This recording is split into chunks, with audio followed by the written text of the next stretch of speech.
সর্বকালের সকল মানবের পাপের প্রায়শ্চিত সাধন করতে স্বয়ং পিতা ঈশ্বর পুত্র হয়ে মানব রূপ ধারণ করলেন। আর ওই মানবরূপী ঈশ্বর প্রভু যিশু এতক্ষণ 6 ঘন্টা ক্রুশের উপর লম্বমান হয়ে মানুষের পাপের প্রায়শ্চিত সাধন করলেন। পবিত্র বাইবেল তার বিষয়ে যে সকল ভাবোক্তি ছিল তা পূর্ণতা পেল।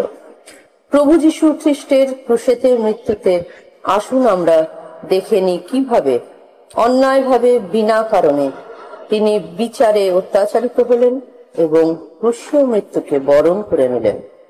সকাল হতে না হতেই প্রধান যাজকেরা প্রবীণদের ও শাস্ত্রীদের সঙ্গে সমগ্র মহাসভার অধিবেশনে মিলিত হয়ে এরপর কি হবে তা স্থির করলেন।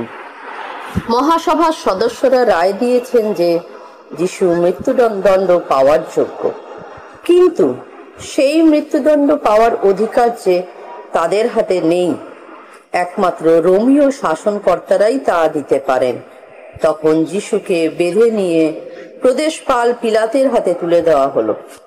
মহাসভায় যিশুর বিচারের সময় ইহুদিদের রাজা এই অভিযোগ তোলা হয়নি, তবুও সমাজ নেতারা বুদ্ধি করে রোমীয় শাসনকর্তাদের দরবারে যিশুর বিরুদ্ধে রাজদ্রোহিতার অভিযোগ এনে দিল। যিশুর উপর মহাযাজক কায়ফার সৈন্যরা, পরে পিলাতের সৈন্যরা এবং হেরোদের সৈন্যরা শারীরিক ও মানসিক অত্যাচার করল। হেরোদ যিশুর কোনো দোষ পেলেন না। তখন তিনি আবার যিশুকে পিলাতের কাছে পাঠিয়ে দিলেন।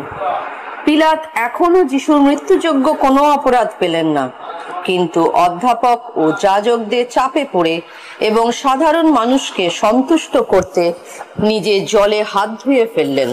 জনতাকে খুশি করার জন্য তিনি বারব্বাসকে মুক্ত করে দিলেন।